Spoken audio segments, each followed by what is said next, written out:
sorry I'm saying Alabama because that's what's on my mind. I meant to say Georgia. Congratulations to the Georgia Bulldogs, okay? But it would have been nice to see a damn game. It really, really would have. We got a lot of stuff to talk about. We got NFL stuff to get into. We got NBA stuff to get into. My man Keyshawn Johnson is out there in LA. I hear it's been a little cold and raining. Sorry to break it to you, brother. TCU done rained on the city of LA. This is the kind of nonsense that I did not anticipate. I mean, damn. How about ESPN getting their money back for that atrocity? First takes in the house. Let's go. The unlikely journeys define odds, and they'll come up on the stage with a trophy and a title at stake. It's a block! Georgia draws first blood. Bennett and the Bulldogs offense on fire. Launches downfield. It's picked off. Georgia overpowering TCU.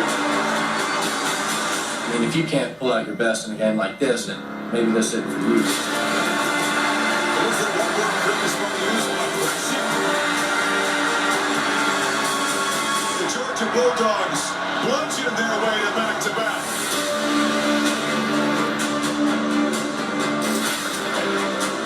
Good morning, welcome into First Take. Thank you for hanging with us. Look at the crew I got for you. Keyshawn Johnson, Paul Feinbaum, Stephen A. Smith congratulating Alabama. It's going to be a day. I'm Molly Kara. It was a fraudulent slip. What can I say? Hi, guys. Good morning. What's up, y'all? What's up?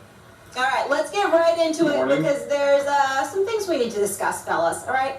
The Georgia Bulldogs are back-to-back national champions. Georgia cruises to their second straight CFP championship. Quarterback Stetson Bennett threw 4 TD passes, ran for 2 scores as the #1 Bulldogs overwhelmed #3 TCU 65-7. The 58-point margin of the victory is the largest ever in a bowl game, and the 65 points scored is the most in a BCS CFP title game. The win had our own David Pollock making big claims in front of the great Nick Saban. Stephen A. didn't like this. Georgia, obviously, you've seen in the past couple seasons now, really, they've taken hold of college football. They did an unbelievable job. This is a young football team. This isn't an old football team with a bunch of guys lose. Now, listen, the NFL can take its chunk out of any team. All right, it was over early last night for the Horned Frogs. The Dogs scored 38 points, matching the most points any team has scored in either half of a BCS CFP championship game. Georgia entered the day having scored 38-plus points in just 6 of its 60 bowl games all time. This is not what Stephen A. envisioned yesterday. I thought Michigan would romp them, and boy was I wrong. I'm going with the Cinderella, Paul Feinbaum. I think TCU's gonna shock the world. I'm picking TCU to win the national championship. It would surprise me, Paul Feinbaum, if TCU shocked the world. They shouldn't win. Georgia's the better team, but I just got a feeling, man, that TCU might pull this off. And then there was So much for that. See, what had happened? What had happened? I'm not even going to get on you, though, Stephen A., because I was just proud you went with the underdog. Listen, I wanted to go with the underdog, man. I knew Georgia was the better team, but I wanted to go with the underdog, man. You know, it's like, but once again, my initial gut, I got to stick with it. All season long, when Paul Feinbaum was coming on First Take, and anytime we got into a discussion about TCU or whatever, I'm sitting there like, please, don't give me that. They ain't winning no damn national championship. Stop this nonsense. And then when they got into the postseason, I had a problem with them being in the postseason. I had a problem with them at Ohio State because Ohio State got romped by Michigan in the Big Ten championship game, and TCU lost to K-State. I thought Alabama should have been up in there. That's 2 losses I didn't care. They were narrow losses, and then when USC went and they lost to Utah twice, including getting bum rushed in their conference championship game, I was like, yeah, Alabama all day. Bring them on. And by the way, that would not have happened last night to Alabama. We know this. But in the end, here's the bottom line. I was wrong. I sat up there and TCU. Here's my thing, Keyshawn and Paul. I don't have a problem with a loss. But when you get blitzed, when you get annihilated, when you get, I mean, they ain't gonna show, those kids might skip the semester and the school might allow it because of how much they embarrass last night. That's how bad that beatdown was. I mean, they can't show up on campus today. I mean, it's just bad. It's just that bad. And I will say this. Thank God college football has this 12-team playoff system coming. Because let me tell you something right now. After what we saw last night, don't think for 1 second that wouldn't influence future choices by the committee. Because right now you can make an argument that the committee owe ESPN money for having to air that last night and having people show up to watch that atrocity. I mean, no contest whatsoever. 48-0 over the last 3 quarters. It was that bad. We're going to get to that, but Stephen, I want to piggyback on that thought with what you just said in terms of the beatdown Georgia handed to TCU. And Key, I'll ask you to pick it up here. Do you think Georgia has replaced Alabama as the top dog in college football? I don't. Not yet. But they are coming. They're on the heels of Nick Saban, no question about it. We keep forgetting Nick Saban did just win a championship several years ago. It's not like he won it 10 years ago, a few years ago. So I wouldn't automatically just replace Alabama and put Georgia in there. But Georgia and Kirby Smart are on the heels of Nick Saban, no question about it. 2 in a row. The last time that happened was in the BCS era in 2011, 2012 with Alabama. If he goes next year and let's say he plays against Alabama and he beats Alabama in the national championship, that would be 3 in a row. When you look at his resume since coming over from Alabama as defensive coordinator to Georgia as a head coach, unstoppable. Unstoppable. He's been in 3 championship games in the CFB in 5 seasons in 3 championship games. So how can you complain about what he's done and what Georgia's done? But Alabama's still showing you they can go out and get the #1 recruiting class in the country this year. They went out and got the #1 recruiting class. So I'll wait and hold a little bit before I just say Georgia's the cream of the crop in college football. Well, Keyshawn, you're right. Alabama had an epic recruiting class. So did Jimbo Fisher a year ago. He had the best recruiting class of all time, and he had a losing record. That is not always an indicator. You need #1 recruiting classes, but the most important thing is you have to keep them on your roster. Now, guys, I don't want to be the heel here after the beginning of this show, but I don't know what either one of you guys are smoking to think that Georgia isn't the king of college football today. I don't know what else they have to do. You mentioned them playing in the national championship game in the 2017 season. They didn't just play in it. They lost in overtime on a Tua to Devontae Smith walk-off against Alabama. Alabama won in the COVID year, but Stephen A., you talked about how this is, beatdowns like this don't happen to good teams. Yes, they do. Remember 4 years ago, do you remember Clemson beating Alabama by 28 points? That's Nick Saban here. And no one is trying to run Nick Saban off. He's a phenomenal coach. He's the GOAT. He's the best of all time. But he's the #2 coach in the country right now behind Kirby Smart. And that is inescapable in my mind. And I watch this every day, guys. And I don't know really what you're waiting for. Nick Saban has won 1 national championship in the past 5 years. That's not really a dynasty. He had a dynastic run when he won 6 since he was hired, 6 since 2009. But right now, the program has stepped back. It hasn't stepped back much. Stephen A., I agree with your premise that maybe they deserve to be in, maybe they didn't. They're one of the top 3 teams in the country right now, but they lost to LSU. They talked themselves out of going as opposed to earning their way in. The blasphemy that's coming out of your mouth right there. The blasphemy. You and that damn David Pollack, who I love, but how dare to have Nick Saban sit right next to you and to say something like that. I didn't know what to do with myself, but then I caught myself because this is a 3-time All-American at Georgia. So I understand and I love my man Pollack, but I was like, oh my Lord, the blasphemy. I can't believe the words coming out of his mouth. And you, the mouth of the South, I would remind you that Nick Saban has won 3 national titles in the last 8 years. I would remind you that in 2020 they just won a national title. Now I understand that Georgia is the king of the crop right now. They're 2-time defending national champions. I would remind you in that SEC championship game last year, Nick Saban took them out. Mechie goes down, okay, and then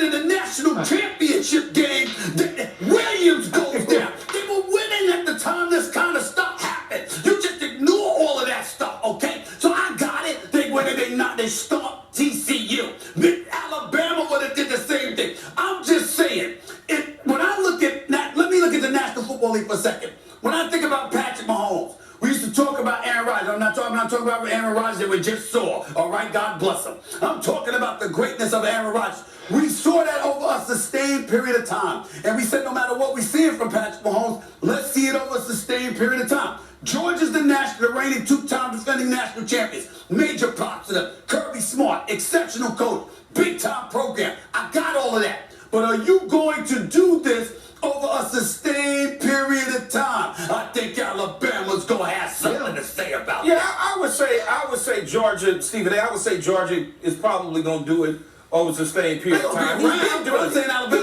He's been doing it since he took over the program. They've been in the mix. Every year they've been in the mix. I just don't think when you look at where they're at right now and where Alabama is, we're making it sound like Alabama, at least you are, Paul, making it sound like Alabama went from one. Yeah, you are. You're making it sound like they went from 1 to 19. That's how you make it sound. No, I did. And that's not the Like case. Yes. Georgia's left. I'm telling you, that's how you making it sound, though. My ears are telling me you make it sound like that program is dead. That's the way you make it sound. That's absurd. I mean, that is patently absurd. I'm not saying anything of the sort. I'm just simply I'm living in the real world. And you guys want to talk about Nick Saban.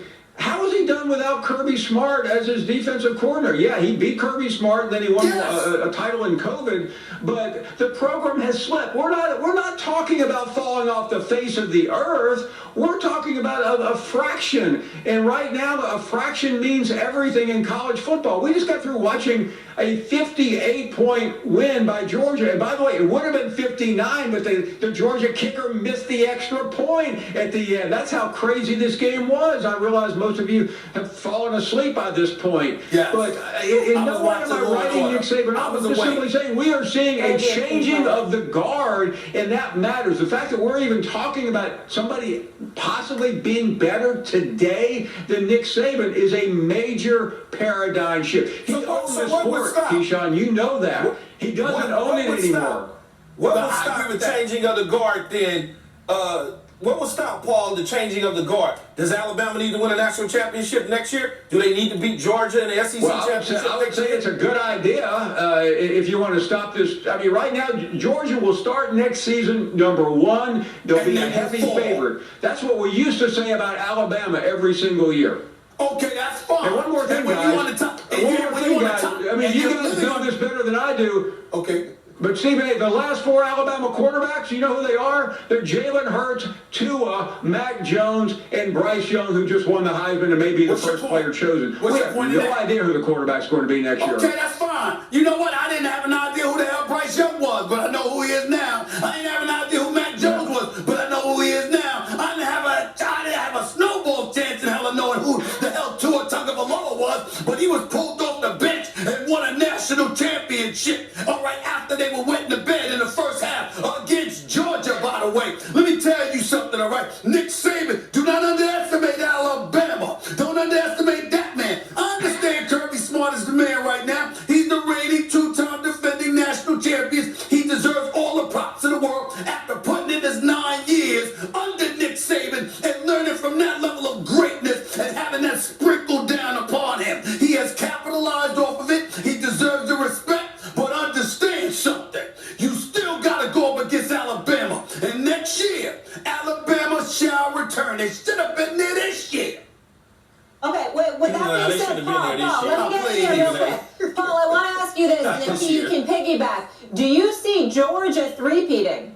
No. I didn't ask you. Yes, I do. I absolutely do. And Stephen A. to play Georgia this year, Alabama, all they had to do was win their own division. You're talking about a team that could not win its own division against a program like LSU, who fired a coach last year. Listen, I realize that debate is over, but Molly, back to your question, I think Georgia is going to win, is going to be the favorite, and I think they'll win. And maybe a year from today, if we're also fortunate to still be sitting here, and Stephen A. will still be arguing that Nick Saban's the GOAT. I mean, Stephen A., I'm sorry. I love Coach Saban, too. You just, hold on, Paul Feinbaum, the great Paul Feinbaum. Didn't she tell you not start off your soliloquy at the top of the show saying that Nick Saban is the GOAT, that he's the greatest of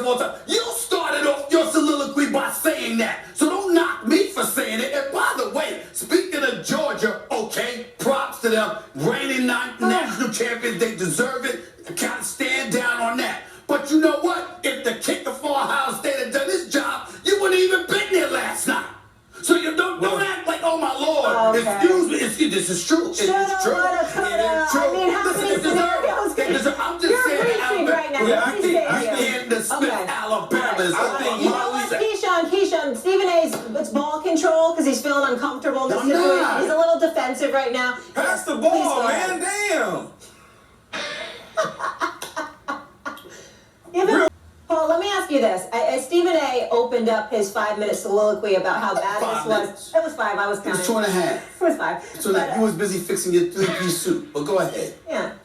I mean, it's a big Go ahead. day. Go ahead. Paul, anyway, how bad is this for college football? Because that's how Stephen A started it. You heard that he missed the kick. He was watching Law & Order about that time, and that ESPN should be reimbursed. Your Yeah. thoughts on that?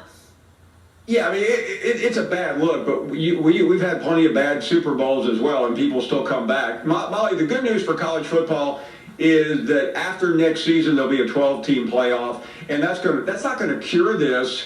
But we had the best semifinals ever. We had bad karma. Yeah, the TCU argument will go on forever. But they beat, let's not forget, they beat Michigan. That was an undefeated Big Ten champion. Yeah. They just didn't get grandfathered into this thing.